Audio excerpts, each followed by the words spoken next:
Hey guys, it's me again, and in this video I want to do something different and just talk about my thoughts on Superman as a character and the various movies that they've done over the years that I know of anyway. Uh, I grew up watching these movies during my childhood. I didn't get into the Max Fleischer cartoons from I think the 40s or 50s. Uh, I did see a few of the George Reeves TV show, which I didn't mind. But for me, it all began with this Chris Reeves Superman. And I did a review on it, and it's still the best superhero movie ever. Even more than the Marvel movies they've got out now, the Spider-Man movies, X-Men movies, all that. This one is still tops. If anybody wants to make a superhero movie, here's the blueprint right here. If anybody wants to make a Superman movie, here's the blueprint. This movie is just top notch when it comes to superhero stuff. I mean, the acting is great from Chris Reeves and Margot Kidder, even from the secondary characters. You know, just everybody put their heart and soul in it. Well, maybe not the guy that plays Jor-El, because even when he's kind of being lazy and cheap, he still gives a good performance. Uh, Marlon Brando. I've heard in reviews and stuff that he was reading his cue cards during his scenes, and if that's not somebody being lazy and cheap, then I don't know what is. But at the same time, it goes to show that, even if that was true, he still did a good job. So, but I just finished watching the Justice League movie, and I want to give my thoughts on the Superman character. So, this is what I have for Superman 2. I've seen the original version when I was a kid plenty of times, but I just don't remember too much about it, except the Paris scene. And I think instead of Lois shooting him to find out he was Superman, I think she dropped something in the fireplace or something, and he burned his hand, or pretended to burn his hand. That's all I remember. And of course, the scene where he saves that kid from the falls up in Niagara. That's all I really remember as far as differences in number 2. I'm gonna have to buy it one day, and I don't remember the ending too much. But I have the Richard Donner cut, it's okay. There's a lot of nice scenes in there I like. When I buy the original version of number 2, I'm gonna do a side-by-side comparison video. This is a really good one too. A really good follow-up to number 2. And number 3, I kind of wish they would have just used Gene Hackman, even though I know people would have complained about them overusing, Lex Luthor. But they brought him back in the 4th one, so I mean, I'm not a big fan of Richard Pryor. I'm not a big fan of comedies in general, but I think this one had way too much comedy in it. Superman 3, especially the opening scene. But what saves it is Chris Reeves. I mean, the acting is still good, he still brings that magic once more to the franchise. And the same thing with number 4. It's the worst of the 4 movies, but I can still watch it.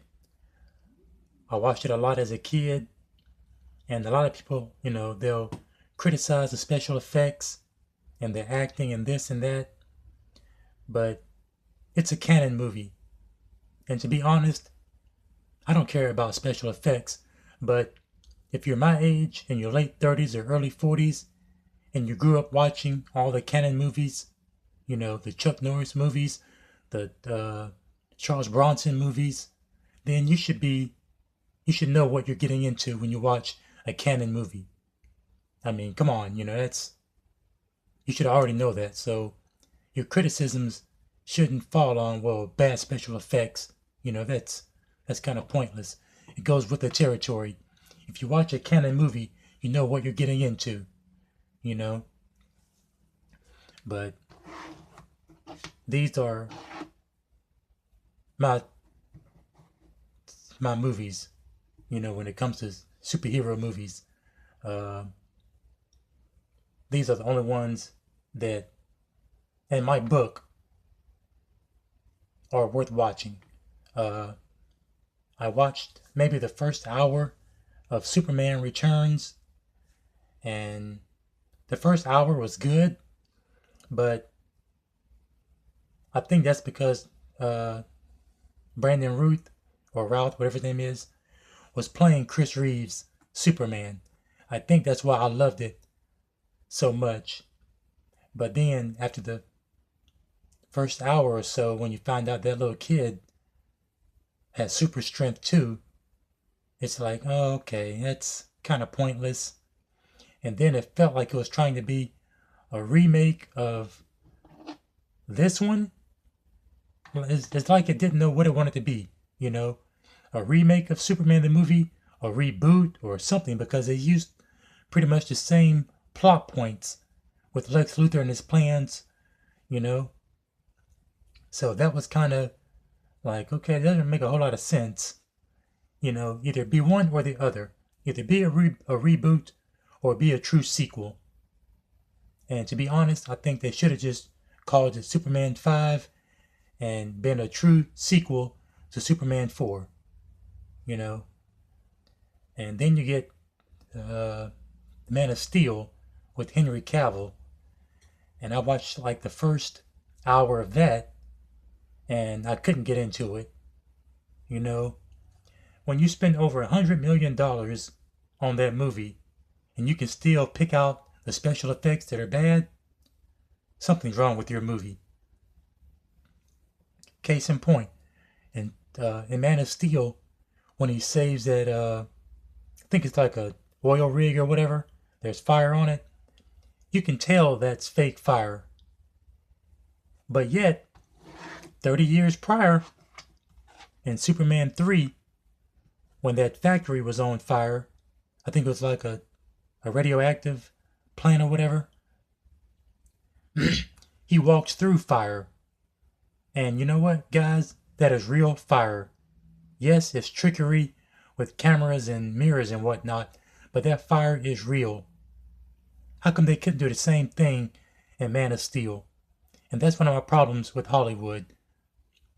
When you spend too much time and effort on CGI and not try to think outside the box on how to do things practical, it takes people out of the film. I'm sorry, to me it just does. And so I watched the first hour or so of Man of Steel, and I couldn't get into it.